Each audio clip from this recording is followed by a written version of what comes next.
Military heroes sometimes live flawed existences. America's first acknowledged naval hero was John Paul Jones, a Scottish-born American officer serving in the Continental Navy during the Revolutionary War. John Paul was his birth name, and he became a sailor at 13, serving in the British Merchant Navy. His ships were primarily cargo and slave ships operating through the Atlantic and Caribbean. His career unexpectedly advanced when he navigated the brig John safely to port after both the captain and ranking mate abruptly died of yellow fever. His career steadily progressed until a dispute during a 1770 sailing over early payment of wages resulted in the flogging of a crew member. The sailor claimed that the dispute aboard ship was unnecessarily cruel. That claim was initially dismissed, but when the man died a few weeks later, John Paul's favorable reputation was destroyed. The local governor encouraged him to leave the area and change his name while on bail. He took the advice and added Jones as his surname. Leaving Scotland, he commanded a London-registered vessel named Betsy that traded in West Indian waters. His command ended abruptly when he killed another mutinous subordinate with a sword in a dispute over wages. Claiming self-defense, he evaded arrest by fleeing to the colony of Virginia. In 1775, Jones enlisted in the newly established American Continental Navy for reasons unknown. Upon the outbreak of the Revolutionary War, he would become engaged in several conflicts against the British Royal Navy.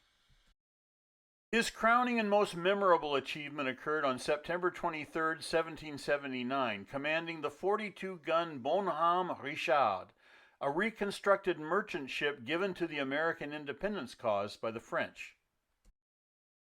Jones's wartime expertise and exploits made him a hero, but also unemployable elsewhere following the conflict. The British Crown branded him a pirate. He entered into the service of Empress Catherine II of Russia. The Russia objective was to defeat the Turkish Navy in a naval conflict against the Ottoman Empire. The experience went sour due to his unfamiliarity with the internal imperial politics and intrigues. He established enemies in high places, particularly with his peers that were former British naval officers.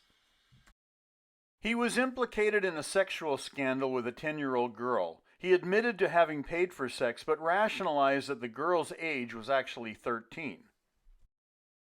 His employer, Catherine the Great, was not amused by the disclosure. His only remaining friend in Russia came to his defense. Catherine softened his penalty to permanent exile.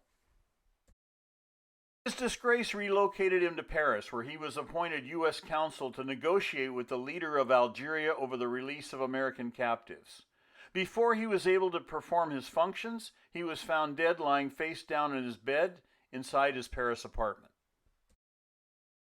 His cause of death was determined to be kidney failure. He was 45 years old. His body was buried on royal burial grounds and forgotten amidst the soon raging French Revolution. Over 100 years later, the U.S. ambassador to France, Horace Porter, would finally trace his remains following a 6-year search.